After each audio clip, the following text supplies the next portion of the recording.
I'm happy to be here again today, and I'm happy to see that a lot of us are already online for today's meeting. I'm so thankful for our speaker today, and I'm so thankful that we are eager to learn. And today we have a very interesting topic, but before I introduce us to the topic, I would like to introduce myself to so many of us who don't know me. My name is Mrs. Joyce Ezeigbo, and I'll be the anchor for today's meeting, which the topic is an interesting one, and it's concerning our health.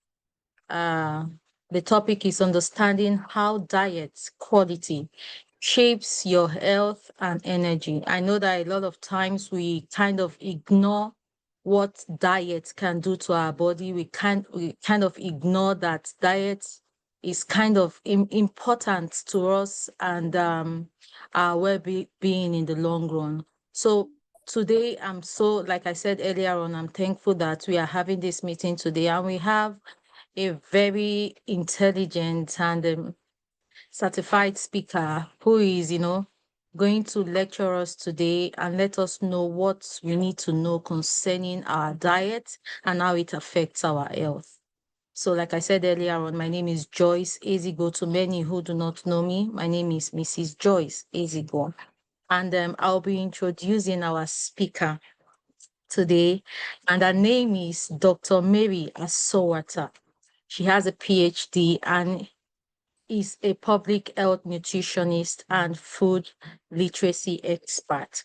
She is the founder of Wellbeing Matters, a community initiative that empowers people to make informed choices about health and lifestyle.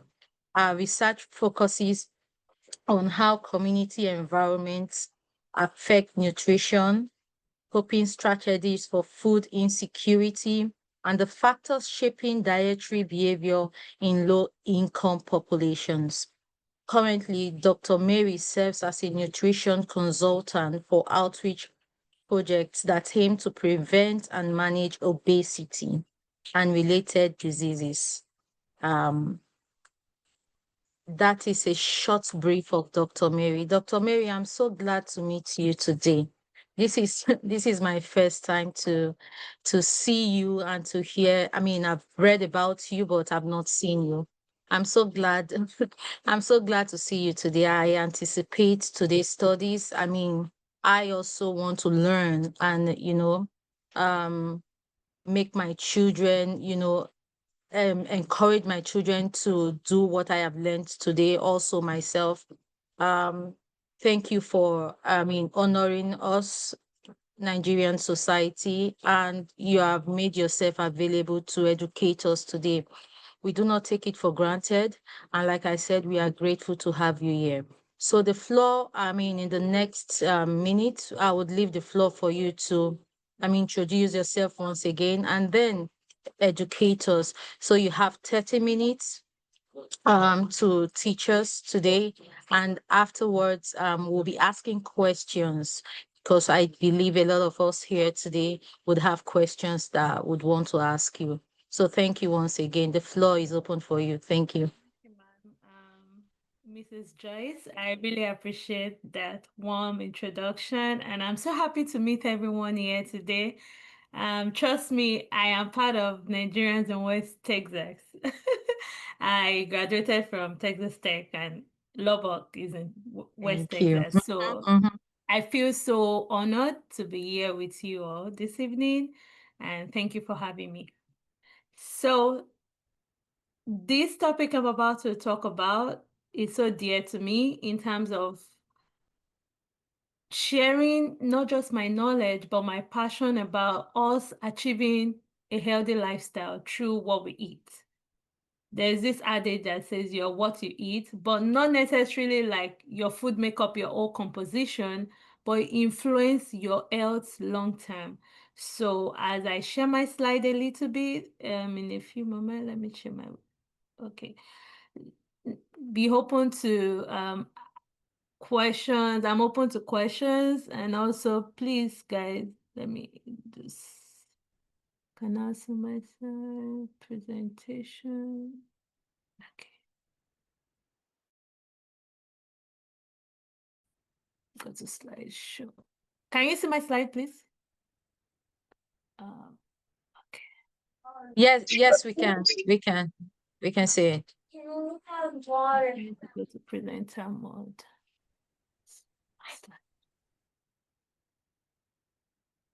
Okay.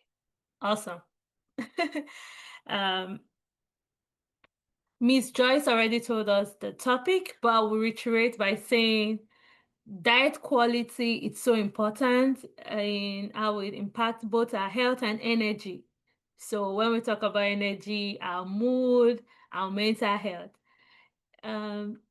You know, let me share a little bit of story of how I found myself in nutrition. Growing up, my mom would always say, eat fruit and vegetables so you will not fall sick. And I'm like, fruit and vegetables, not to fall sick. How does that work? You're a mathematics teacher. What do you know about food? But it happens to be true. There's something called indigenous knowledge. You know, some of us that are moms, we all know that what you read or hear in the hospital, sometimes you need someone who has gone through the birth process or the experience to share a lot with you. It happens she was right. My mom, sharing her knowledge of just eat fruit and vegetables, actually did not know the science behind that, but understand that just eating food that is close to the earth or fresh produce will help your body heal faster and will also prevent you from falling sick. Now we know what is in that fruit and vegetables and why it is so important to have it in our everyday meals. So, diet quality actually means the amount of food with nutrient density that supports our body's metabolism. So when I mean diet quality, it's talking about how rich is your food in nutrients. And you're like, what's nutrient again? You are talking about diet quality. Nutrient simply means your vitamins, your minerals, your protein that your body gets for normal functioning. Think of it as gas or fuel that you need to put in your car to run every day. That's what food and nutrients is to our body. Before now, people in the medical field, doctors, dietitians, will always look at quality of food in terms of just the nutrients. But new evidence has shown that we don't consume nutrients in isolation. You can't just say, oh, I'm taking vitamin C and minerals alone today. What we eat, like our everyday meals, is actually a combination of different diet pattern or meals that supply the nutrients. So you can't just say that, oh, nutrient is just what you get, but we look at how well the food you're eating contributes to your health indicators, and that's where diet quality comes from. So the simple definition of diet quality is the totality of the nutrient density of the food you eat, especially in a day or a given period of time. So here on my slide, you can see high in fruit and vegetables. The fruit and whole grains contribute to a high diet quality on your plate. And it should be lower in red and processed meat. Why red and processed meat? We have white, we have red meat. I'll give more nuance on that moving forward. But your food should have not just dairy, proteinous food, meat or fish, but they should have a good quality and adequacy protein scores. And when I mean protein scores, I'm not just saying you should take meat that is high in fat. Nigerian people, you know, all those offals, inu and all those things. Those ones is part of protein, like meat products, but they are not nutrient dense. They are empty calories to an extent. I'll go to calories. So you're already having some questions in your mind because I can perceive that. But a healthy diet should have more fruit and vegetables, whole grains. Think of whole grains like our fada rice. Wheat that's not gone through a lot of processing, not your bread and pastries. Whole grain can be in form of oats, millet, or even a whole wheat bread, but not food that is so low in fiber. That's refined or packaged, or your crackers. Those are not grains anymore. Those are just packaged processed food that will give carbohydrates. And so a high diet quality food, from the beginning, I want you to know, is a food that is low in processing, does not have refined products in them, and is low in sodium, low in fat, or sugar, sweetened beverages. And they give you energy that makes your body thrive. I think that's a summary of diet quality. Moving forward to, how do you know if a meal can categorize as a high diet quality group or category? Like when we are looking at high diet quality foods, like I mentioned, the totality of what you eat in a day, but you can spread it in terms of what you eat and what you drink. We're not talking about assessments here, even going to the clinic or something. We're looking at your everyday meals. Nutrition basically means the science of food and how it impacts your health. And so bringing it back to what you eat every day, it means that we want to know what you're eating and the kind of dietary pattern you have as a lifestyle and how it affects your health in summary. And so your diet quality is affected by your preferences, your cultural preferences, your environment. Are you living in a place where you can access fresh produce?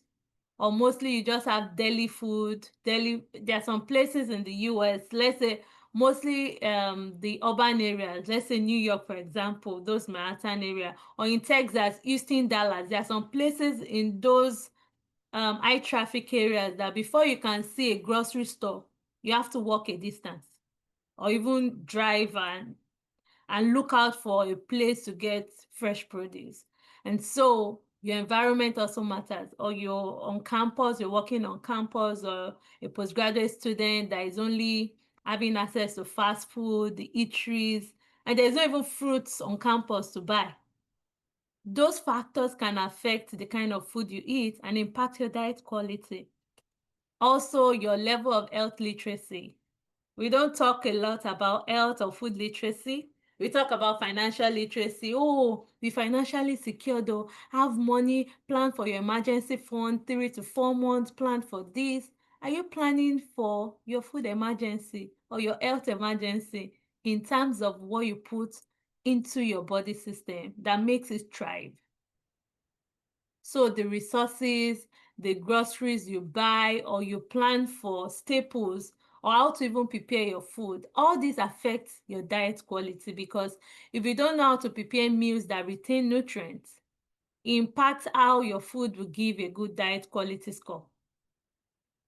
And I won't go into assessment of diet quality. We use healthy eating index. We use the total number of meals you eat in a day and what are the food groups in that. People in my Wellbeing Matters community, I don't know if Miss Joyce mentioned that in her introduction, but I remember that in the flyer, it was mentioned I have a community initiative where every Thursday I teach them a little bit about food groups and how the different food groups affect what we put on our plate. And talking about health literacy, if you don't know that your food are not the same, they are not equal in terms of the nutrient they supply to your body. Yes, maybe in Nigeria, in a secondary school system, they teach us 6 classes of food, but that is not really recent anymore. It's obsolete because 6 classes of food does not even cover all the categories of food we have across the globe.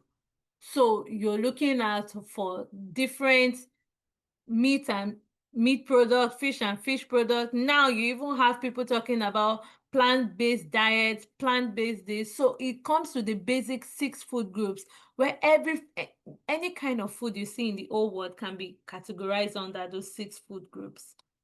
And so health literacy, knowing what is in your food and knowing the type of food groups that should be on your plate on a daily basis matters. Also, the food availability, can you afford it? Do you have enough budget for food in a month? That also impacts what your diet will look like and to affect your diet quality. So I put here about what dietary pattern is. That means your everyday lifestyle. And in America, where we live currently, the average population of people in the US across, we are all scoring low on fruit and vegetables and also the essential nutrients. About over 80% of Americans or people living in America are consuming nutrient-dense meals. And so you wonder, so what are we eating? The macronutrient distribution of the food we have, there is a national survey that also goes out, I think, 2 to 3 years in the US currently, and that informs our dietary guideline. It shows that the habitual intake of people is mostly refined and processed food.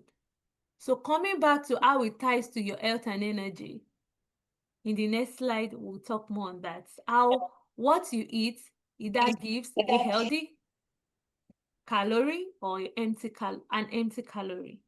And that will impact not just your diet quality, but your health and energy.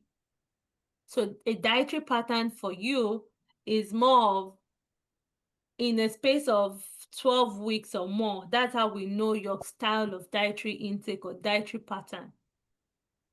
The quantities, the proportion, how you combine the different food that you eat, and how frequent you eat them habitually inform a dietary pattern of an individual. And so, are you that kind of person that only binge on fast food or restaurants, takeouts? What will be your habitual pattern? What will be your dietary pattern in that sense? Because that means you're taking more food high in sodium,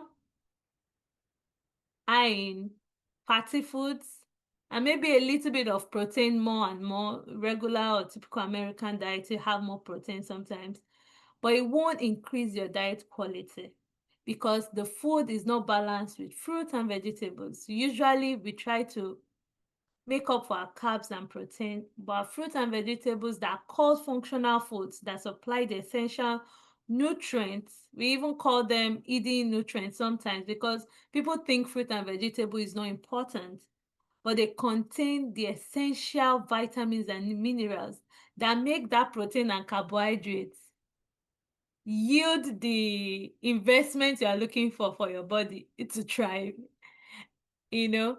And so there are some changes you can put in place. Yeah, I put a screenshot of, okay, serving size, how to increase something to reduce your serving size, but I won't go through all of this, but examples of what you can do if you want to take a screenshot, you can screenshot it. Even if it's one step at a time, replace fast food or processed food with maybe a home cooked meal. That can be your first step. Or you replace sweetened beverages, your sodas, your lemonade, with freshly squeezed juice, orange juice, or your watermelon. Be careful of watermelon because of the sugar spike. But you can mix watermelon and Greek yogurt. That's an healthy drink. Replace that. You replace that. Instead of soda, you can take that. A simple style is also trying to at least minimally add one fruit to every meal you're eating. That's a starting point. The recommended intake is 3 to 5 servings of fruit, 4 to 5 servings of fruits. Actually, it's 4 to 5 servings of food, 400 grams per day for your meals. And how many of us are even having up to 5 servings of fruit? When we mean servings, let's say medium-sized apple and 1 medium-sized banana. Then you have orange with your meal, and then you snack on let's say some vegetables, carrots, cucumbers. But you're like, I don't have time, I'm busy at work, I need to pick these children, school runs, things like that. But you know it's an investment for your health. And all of this, it kind of help you. How many of us take cakes, candies, or just even chocolates on a regular basis? It can impact what we eat. So let's go back to that implication of diet quality that you eat. If you have a high diet quality, I've explained that, increase your fruit and vegetables, half of your plate at every meal. I'm not going to say I achieve that at every certain meal, even for me and my home. But one thing I do is that I put a bowl of fruits and also carrots and cucumber. That's so reachable for me, even as busy as I am. Oh, pardon me, my daughter. Just to have that exposure to pick fruits and vegetables in a day. So that kind of help you not just increase risks of chronic disease, but also increase your consciousness of what you eat. And you get those essential protein, fibers, vitamins from your meal. Because research has shown that low nutrient food, that is low diet quality food, increase the risks of obesity, even sugar spike, insulin, that's risks of type 2 diabetes, and also your cardiometabolic health can be impacted.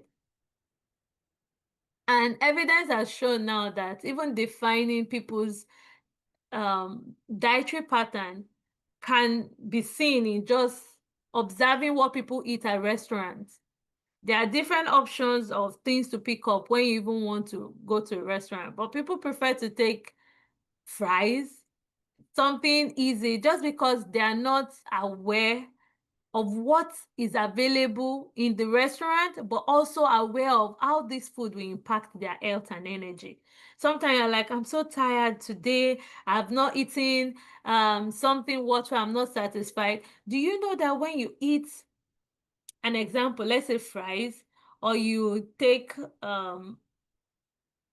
this not grilled chicken now, chicken nuggets, that's the word I was looking out for, chicken nuggets, you get that and you take fries and maybe take sweet tea or something, most times you don't get satisfied on time compared to you eating, let's say you boil your potatoes and you had egg sauce and had some veggies. That fills you more than what you get in the restaurant. And you're like, I think I need to have more. And then why? Because fatty foods increase not just your taste bud, but help you to start craving more calories. So just not about your diet quality, impact your mood. Please give me a minute.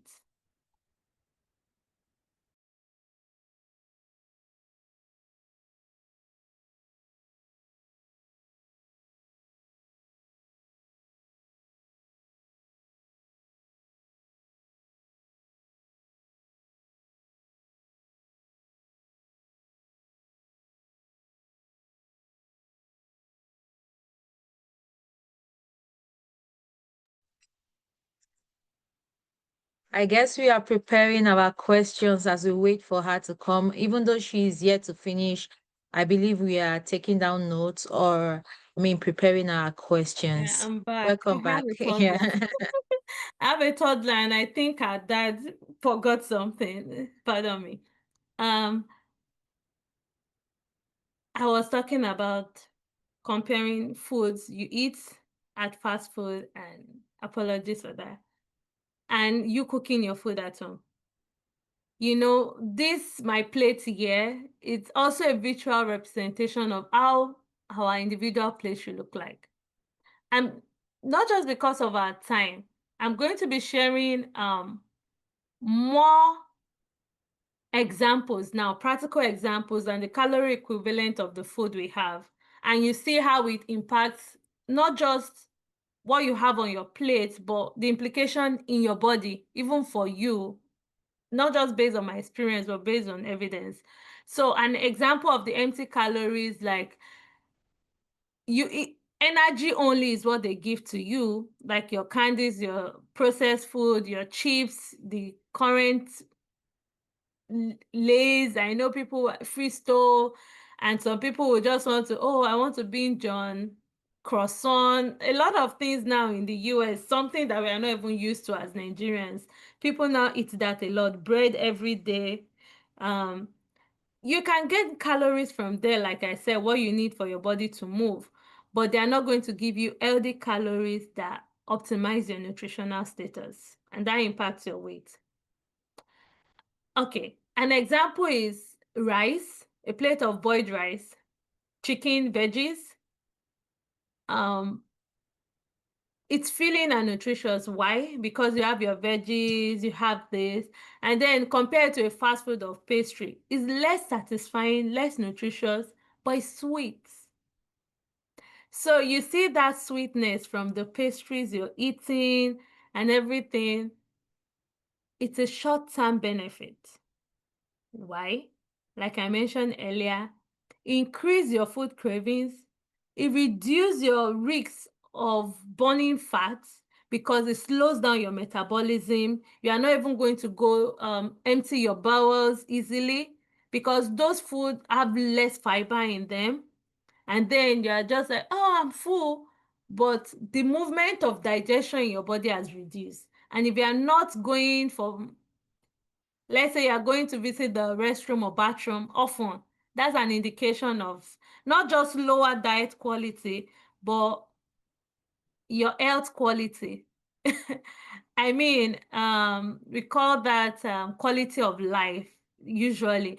But 500 calories of a balanced plate of meal compared to the same 500 calorie of your fast food will give you the same calorie, but it's not giving you the same diet quality. It's totally opposite in terms of not just the outcome, but the impact on your health. Also, when you eat pizza, a slice of pizza, if you don't know, give just one slice, 400 calories.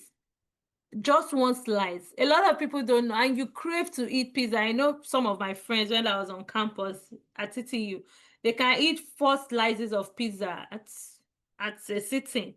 I'm like, guys, what you're eating is not is not healthy. And like, no, it's not just 1, 2, 3, 4. It's not plenty. I'm like, this thing is not just because it's not healthy. It robs you of the healthy calories that needs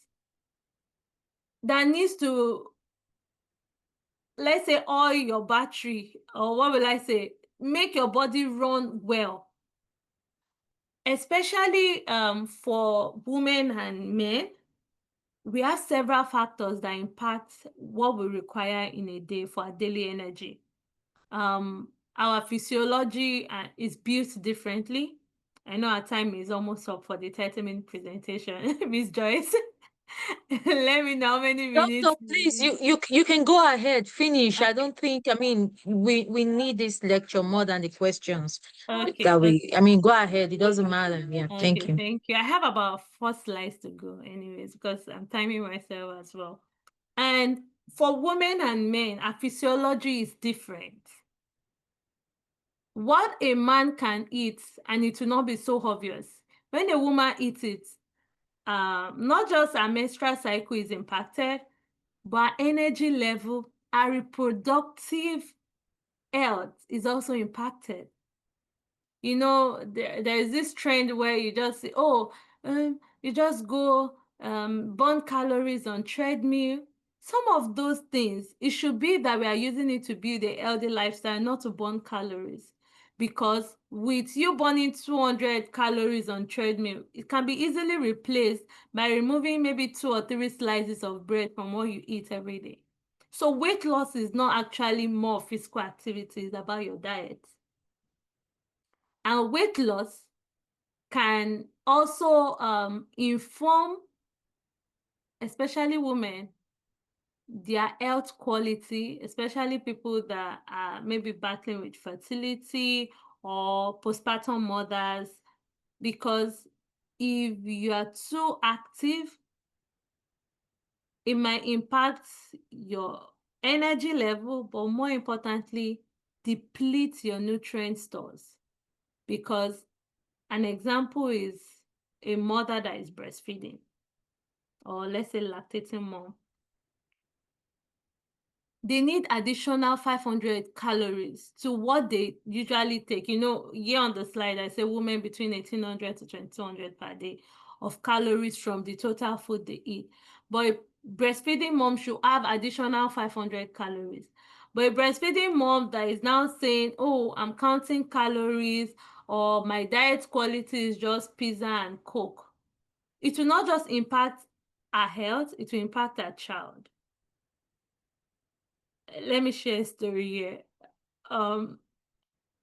My child is about 19 months old.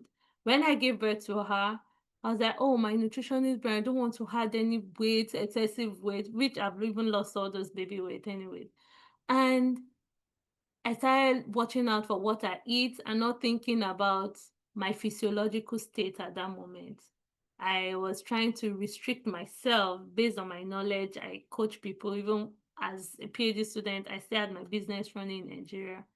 And at a point, I just realized I will feel weak. And I'm like, but I'm eating, but not eating enough. I know the science, but I'm telling you that even for women, the nutrient store is not just about the calorie, it's about the quality of the food you are getting in, and also how it impacts your mood. And not just reduce my breastfeeding supply, but it also reduced my look. And then I started looking pale, iron levels low. I realized that I get fatigued easily. And then, though the hospital didn't do the analysis, I knew the quality of my breast milk was not the same because of my experience with nutrition and some of the research articles I've read.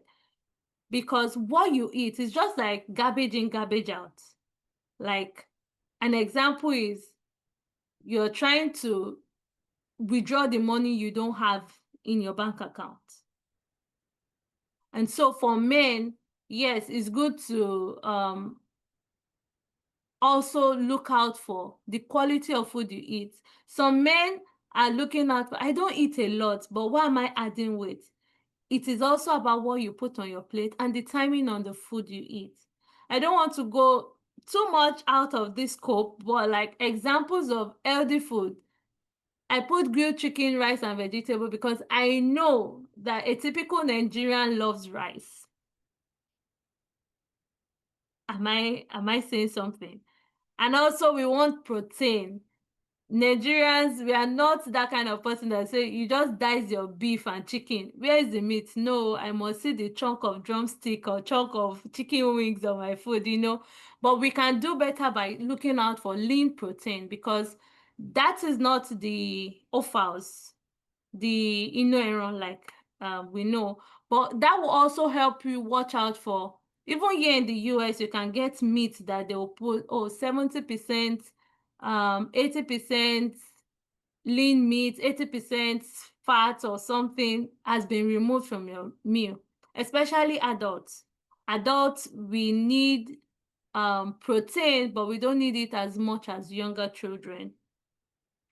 And that means we are not building new tissues, only people that are going to the gym can take a lot of protein, maybe trying to build muscles.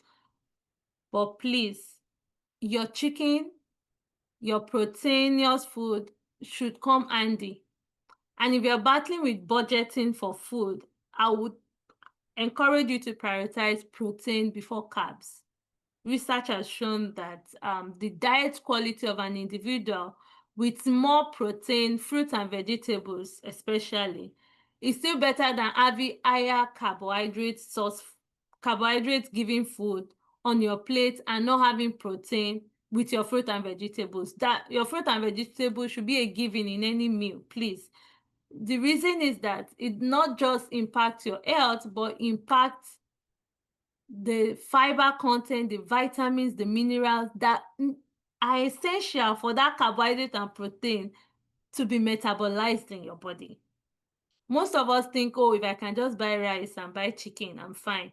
That rice and chicken needs something else to drive it, not just digest, to give you the adequate nutrients in your body. And that's why fruit and vegetables must be in your meal, please. I'm using the word please because I know you are not used to eating fruit and vegetables, and you can spread your calories not just across the day, but you can also spread it in smaller bits. You can eat 4 to 6 portions of food in a day. If you know that you can't eat fruit and vegetables all the time, you can slice your apples, eat with peanut butter. I know that's not the regular snack we know of. We prefer chin-chin, we prefer pop-off. But pop-off, chin-chin, not just high in fat, they are all carbohydrates. But if you can use apple or carrots as your snack, that will also help you to achieve your servings of fruit and vegetables in a day. If there's anything you're going to take away from this lecture, I want you to know that the meals you eat must have fruit and vegetable. If that's the only thing you will learn today about your diet quality and how it impacts your health and energy, because you just eating fruit and vegetables with, yes, your carbohydrate and your protein will not just help your nutrient quality, your diet quality, nutrient stores, but it will also impact your mood and energy.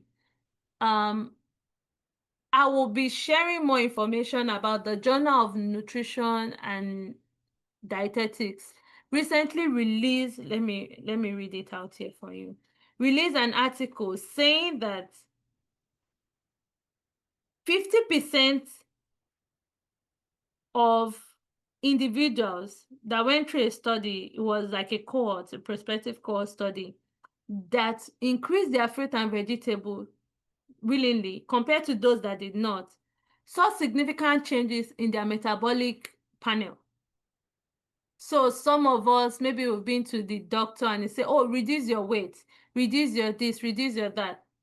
Yes, it's good for weight loss if you take more fruit and vegetable because you feel fuller and you get, but it also helps your lipid profile. It helps your even regular mood swings that especially women will have at that time of the month.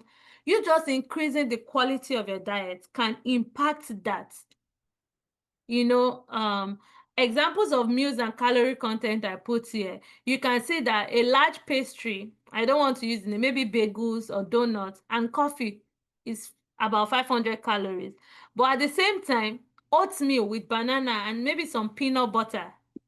You might not like peanut butter, but you can add what? Maybe strawberry or a little bit of not just milk, but yogurt. I prefer people to use Greek yogurt than milk itself, especially for adults. Adults, we need more of probiotics and prebiotics. I won't be going to that. And yogurt is a good example, something that is fermented, something that has gone through fermentation.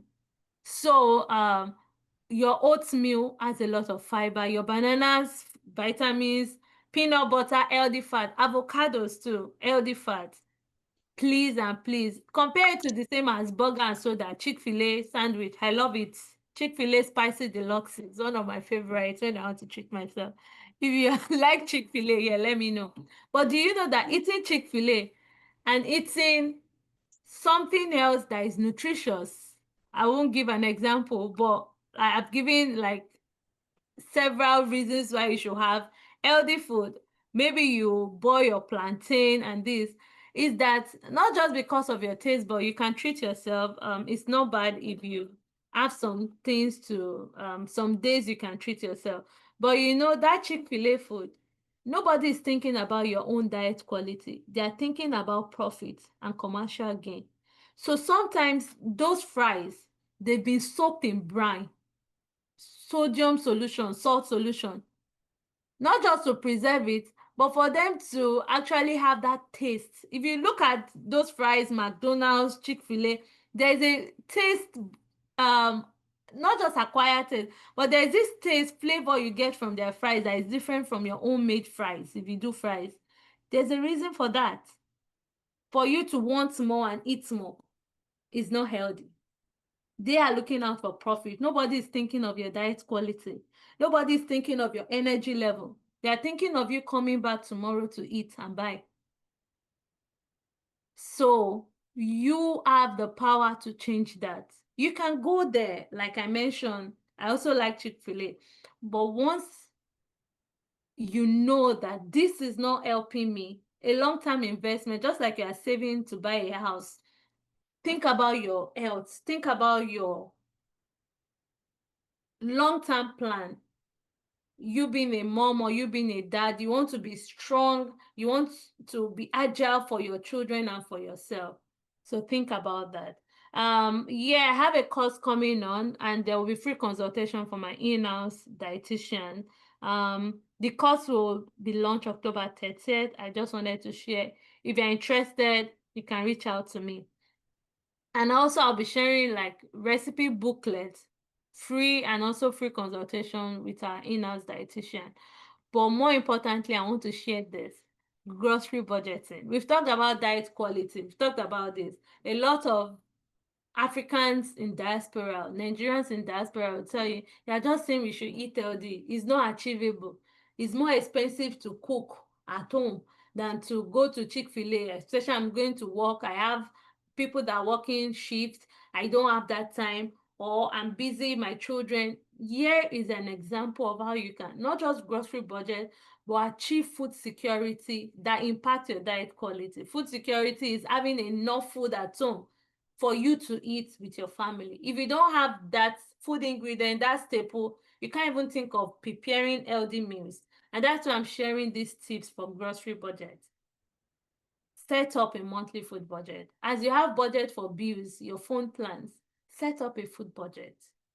Decide realistically how much can you spend on grocery. An example is a family of 4. You can divide that 400 per month. It's something that is achievable, that I've worked with even for my family. You prevent overspending because you have a list even before going to the grocery, or what you're going to cook in a week. Have a meal plan. Don't overspend, but it's achievable when you buy your food and you know what you're going to be cooking. Then you can have a nutrient-dense meal that impacts your diet quality. Make plans, shop smart, use coupons. I know in Texas, we have HEB, we have Market Street. They usually have sales. Use generic brand. You don't have to use a lot of fancy food ingredients. Even as Nigerians, you can prepare your rice and beans and have enough stew with not just carrots. You can blend carrot with tomato stew and the likes, and add that to it. Aside the veggies that will be on the plate, your vegetable sauce and things like that can help you. And as a family, please, home cooking is more important. It's not just for health, but it also helps your family bonding. In this country, we know that we also want to have a major say in our family and ensure that we all enjoy our stay here. So thank you. If you have any question, let me know, and then we can have more time to share and, let's say, learn from each other, also from your experiences. Thank you so much. I've talked a lot. Thank you so much, Dr. Mary. I mean, that was so insightful, powerful, strong. You know, I'm one of those people who I cannot eat vegetable. It's hard. Fruits. Can you hear me? I Can can. you hear me? Yes. So I listened to you carefully, and I'm thankful for this class. I believe a lot of us are preparing our messages, but I want to ask a question while I wait for other people's question. I wanted to ask that what about some of us that are not used to fruits? Fruits, fruits and vegetables, can we like take smoothie, do something like smoothie and be taking it? Because I am not used to fruits. It's difficult for me to consume, and it's even difficult for me to, introduce it to my kids. So what comes in place if, we are finding it difficult to consume fruits? Hmm. That's a good question. Thank you for that. When you say you find it difficult to consume fruits, is there any fruits you even like very well? Because that's another question. Food preferences, like I mentioned, is a factor to look out for diet quality. And so, um, if you are not looking at you just eating all the fruits, there will be a particular fruit that you like. We can optimize that and then come back to smoothie.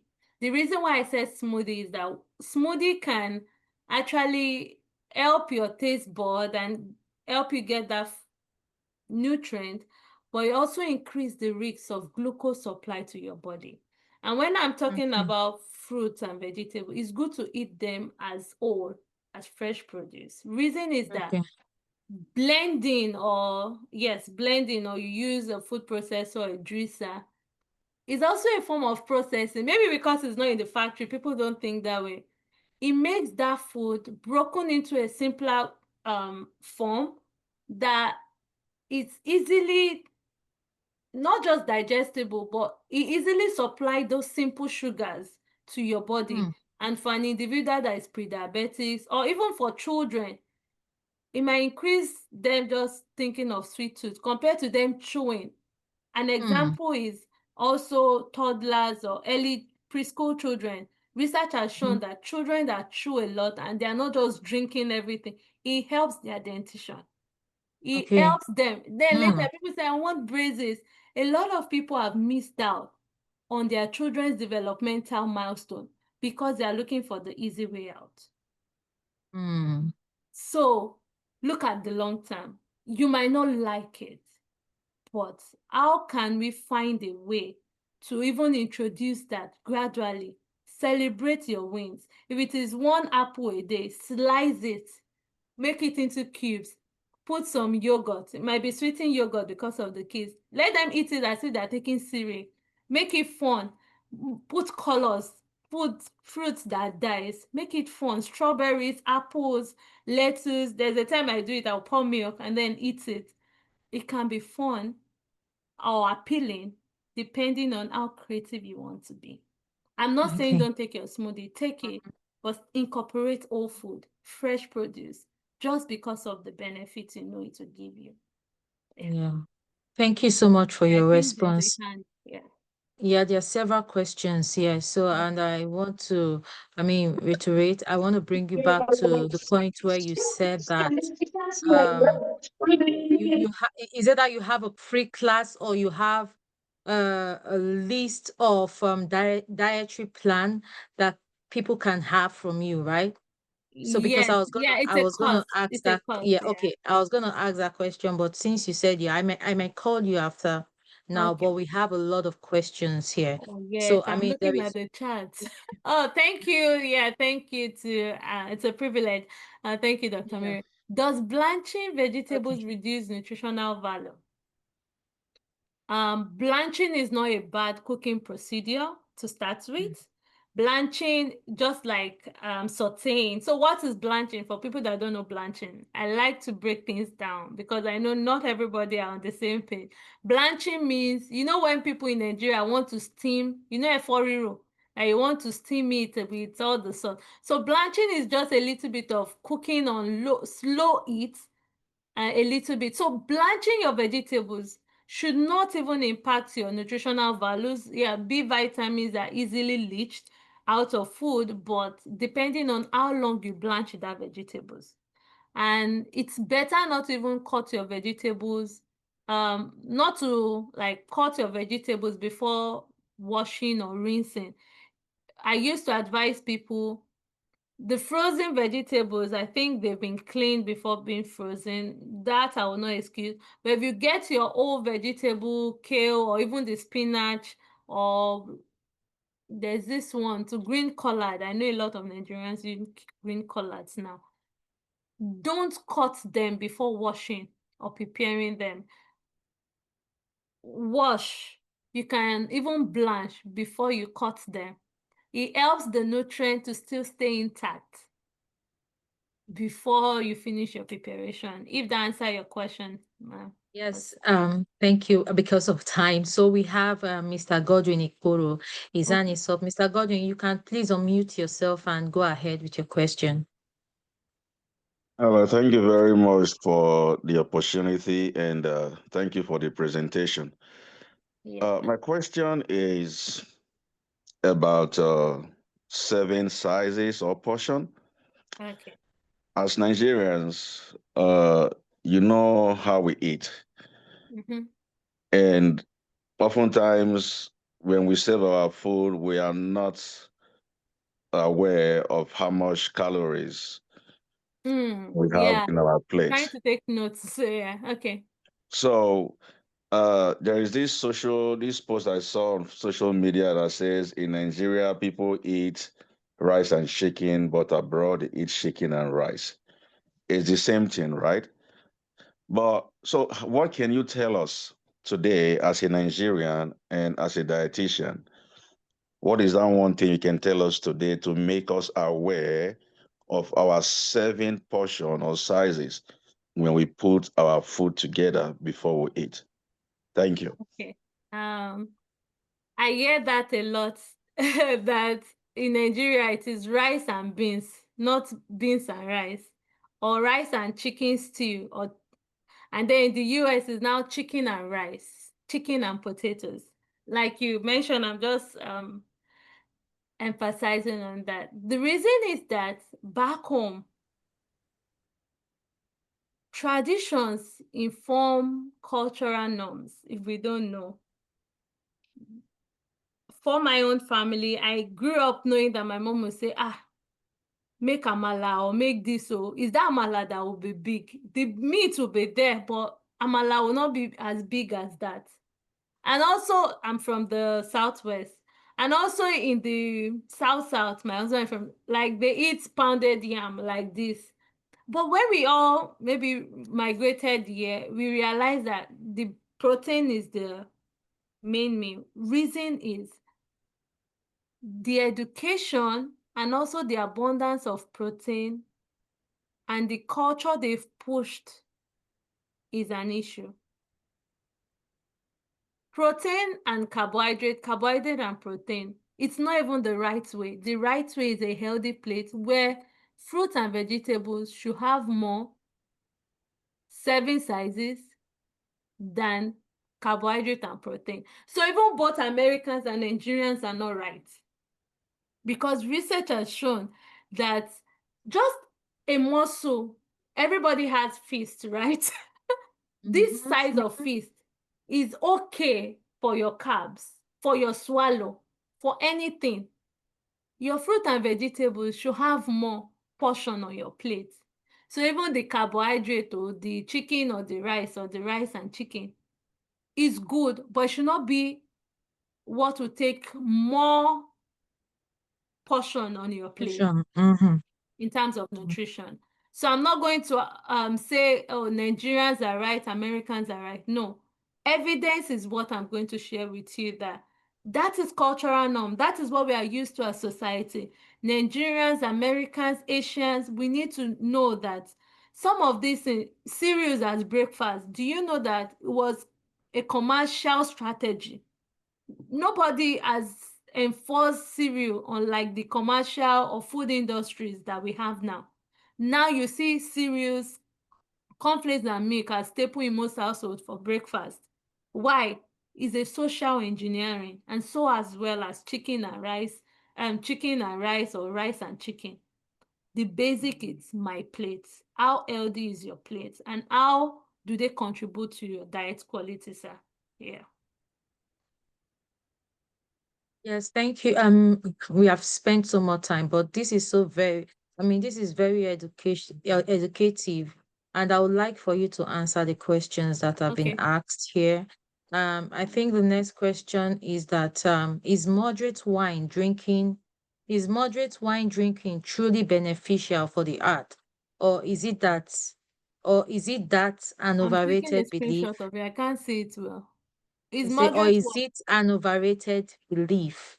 That is Oh, moderate wine drinking. alcohol. So it's not even about wine or no wine. So far it contains alcohol. Lifestyle behavior is not something we all can change easily, especially people that are used to it. So as much as wine is a social thing, you're going out. Research has shown now that an average man should not even take up to 2 ounces, so 12 ounces of anything alcohol. So wine, it has different percentage of the alcohol contribution. But wine in itself, evidence has shown that it has little benefit for heart health. People use Hmm. that as an excuse, but medically inclined, I don't think there is a benefit. Before now, people push for that. Just like people say, oh, you can still eat red processed meat is good. But now we have seen that no amount of alcohol is even healthy. We call it life essential aids. Healthy diet, reduce alcohol or no alcohol, quit smoking, exercise, check your blood pressure daily, and also sleep better. There are about 8, we call it Life Essential by the American Heart Association, that was published 2022 and now is the gold standard for a healthy lifestyle. So alcohol of any percentage is not advisable. You can take it, even though we'll say, oh, research, just like doctors will say, oh, don't do this, don't do that. But people can have choices. But I would advise that you can reduce the consumption, but it doesn't have any evidence-based benefit for your heart health. Thank you, ma'am. And the next question is it a myth that cauliflower pizza, like gluten-free pizza crust, is nutritional? You say, is it a myth? Uh, Let's say for counter calories. Okay. So I think that was 2 weeks ago. We did meet on gluten-free food in our community. Gluten-free food is not something that you should look out for. If you don't have celiac disease or you have some intolerance with gluten-based food, most of the food we eat have gluten in them, except you are reacting or you have IBD, you have some syndrome on your bowels. I don't know why we should be looking out for gluten. Some people that, let's say, pre-diabetics or living with diabetes, we tell them to reduce bread-based food, sandwiches or pastries, because of the contribution of the processed food and how they can spike your glucose level, not necessarily because of gluten. I know a lot of people are replacing gluten-based food with cauliflower meals, pizza, and the likes, because pizza has bread. But please, gluten-free meals does not have any additional benefit because it restricts you. And by the time you are going through a restrictive diet plan, is an issue for your health. But cauliflower, it's a vegetable. So pizza in itself, I mentioned during my talk, is not healthy. But if you're not trying to have that taste of pizza through cauliflower, it's beneficial because it's vegetable. But trying to say that, oh, cauliflower pizza is better than pizza in itself. The cauliflower pizza also can be calorie dense with empty calorie. If you had too much cheese, add too much sauce and everything, can also increase your sodium level if there's too much sodium, soy sauce, salt, and everything. So it depends on what is going on in that pizza crust, cauliflower or pizza flour, anyone, or wheat-based flour. So my answer is cauliflower gluten-free meal might be eaten for pleasure or for health reasons, according to you, but it does not have any benefit if you don't have celiac disease or IBD, like replacing that. And don't give children cauliflower pizza. The reason is that you don't want to restrict them too much and not enjoy food. Maize as gluten is gluten-free. Our regular maize, most of our millets, our cereals, except wheat, rye, and the likes, have gluten. The reason why people are shouting gluten is because of bread, spaghetti, pasta, noodles. They are all wheat-based food, and that's gluten. Wheat is not the only food that we have. We have other variety of food, and we should not be too concerned about gluten if we are not eating bread all the time. Yes. All right, thank you so much. Yes. The next question is there a tool or app for counting calories in a meal? There is MyFitnessPal. Then we have this even Apple Watch can help you look at your calorie intake. But why are you counting calorie? If you can estimate the gram of your food, AI is also available. If you know the gram, that like 1 gram of carbohydrate gives 4 calories. And if you're eating protein, 1 gram of protein gives 4 calories. Fatty foods give 9 calories and more than that. So I would advise that a typical plate of food, usually, if you look at your plate, just look at it that half of my plate should have fruit and vegetables.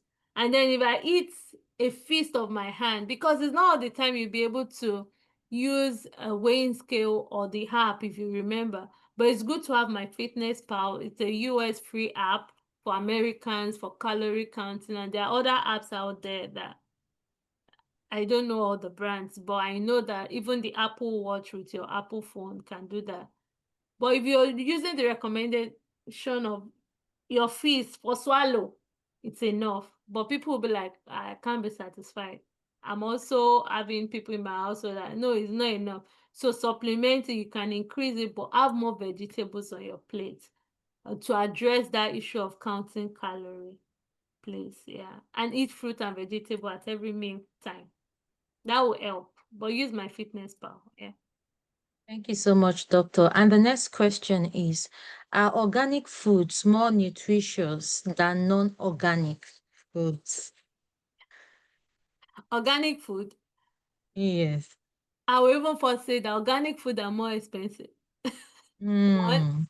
but you know one thing, there's this debate in America currently that organic food, they are not GMOs. Even the organic food have gone through selective breeding. There's something in agriculture and even nutrition now that those people saying regenerative farming, they only have organic food products, they still use some breeding techniques on their farm. What I would advise is that if you can afford it, go for organic, but it doesn't make it more healthy if you don't eat it well or prepare it well to retain its nutrients. If your cooking method is not well optimized, organic food might not be beneficial to you. Reason is that the organic food in itself is just showing the way it was produced, and it doesn't change the nutrient composition, but it can change the risks of pesticides in that food, the risks of fertilizers that are used on inorganic food. But I wouldn't say that organic food and inorganic food have different nutrient composition. That's not true. It's the same thing. It's just the method of farming that is different. Okay, thank you so much. There is one more question, and after this one question, I have a general question. Okay. So the person says vegetarian diet or Mediterranean diet, which one is more likely to sustain a healthy lifestyle? Mediterranean diet, except you have a personal choice for vegetarian diet. So what is Mediterranean diet for people that don't understand? Because we have different knowledge base. Yeah, I know. So Mediterranean diet is a diet that is rich in all grains, fruit and vegetables, and also have meat, but lean protein. high quality protein such as dairy products, less fatty foods, seafoods, and olive oil, things that most people in the Middle East eat. That's why they call it Mediterranean. It's a lifestyle that was observed among people that live close to the Mediterranean Sea, and that was why they named that diet that way. Vegetarian diet is so restrictive because no meat products, no dairy products, and so you're relying more on plant-based food. You increase your risks of nutrient deficiency, B vitamins, bioavailable iron that needs to be supplied to your body might not be optimized because animal-based protein give you more bioavailable iron and other heme supporting for blood production anyways. While vegetarian diet, you have to supplement with add nutrients, take pills, take this. I know of one of my advisor when I was in TTU. I said one of my advisor, I changed that right there. But she was always taking supplements because she's on a vegetarian diet, and it increase your stress and the likes. So I don't know why you're on vegetarian or why you want to choose Mediterranean, but Mediterranean is more healthy, and we recommend Mediterranean diet for people, just like DASH diet, for people that are struggling with chronic diseases, diet-related hypertension, trying to maintain or recover from stroke and the likes. It's really, really beneficial for metabolic health. So yeah. Really Thank you so beneficial. much. So the last question I'll be asking is for our elders. I believe we have some here. So are there some kind of designed diet for our elders that can help them going forward? I mean, something that they can, follow for their health. Elders. I Yes. mean, Say from 60 and up. that question is a bit dicey. The reason why I said it is dicey is that what you've been eating should still be something you should eat. But when you are growing old, you don't need a lot of food. You need more movement. So there is no special diet for geriatric individuals, and I mean like aging in population. But for people over 65, we advise them to take more protein.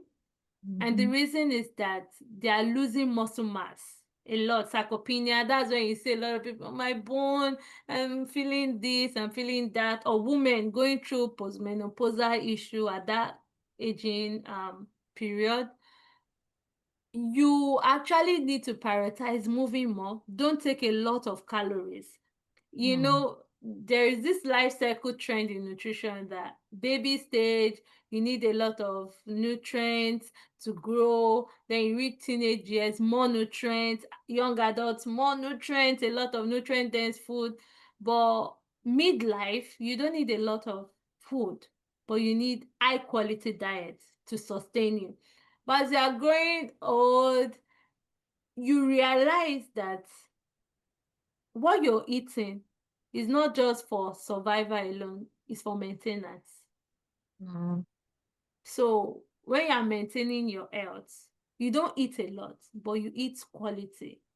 It might just be a bowl of vegetables with more of salmon. I'm using the word salmon because it's America. We don't have Titus fish or mackerel is expensive, African market. But you can buy maybe tilapia fish with that, but ensure they're high quality and more protein at when people are aging, they need to always replace their protein because sarcopenia is the risk of muscle wasting at that level. People are at risk of sarcopenia and they lose a lot of muscle mass, and muscle mass can be built by movement. Aging population needs to do exercise. A lot of them will just sit down at home with grandchildren, watch TV. No, it's that time that you need to take walks. If you can go to the gym, fine, but Nigerians are not used to going to the gym, especially the older population.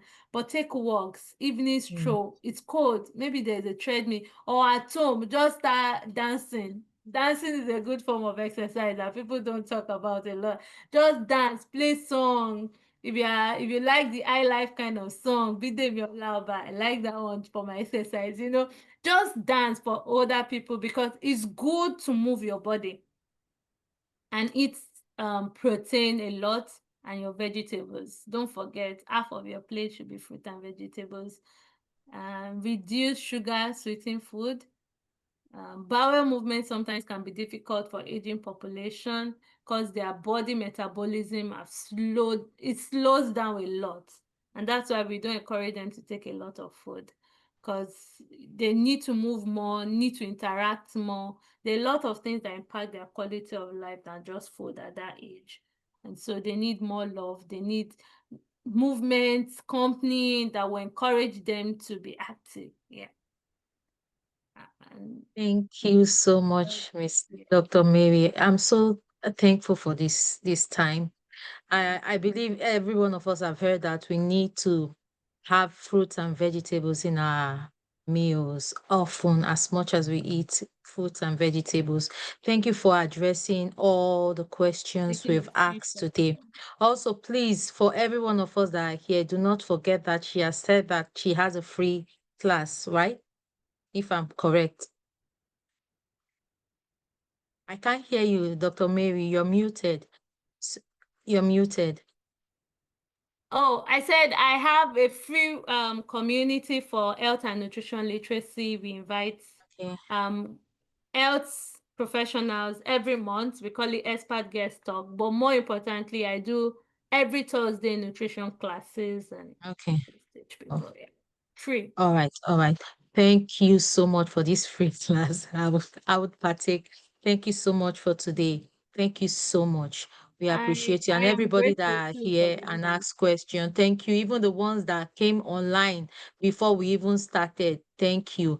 This is a huge benefit it's a huge benefit for each and every one of us. So we should try as much as possible to abide to these diet plans and all. Thank you so much, everyone that have come. Dr. Mary, we thank you so much. We have spent so much time, and I hope to see everyone again next week in our next meeting. Have a Thank blessed weekend. thank Bye-bye. you. Mhm. Bye.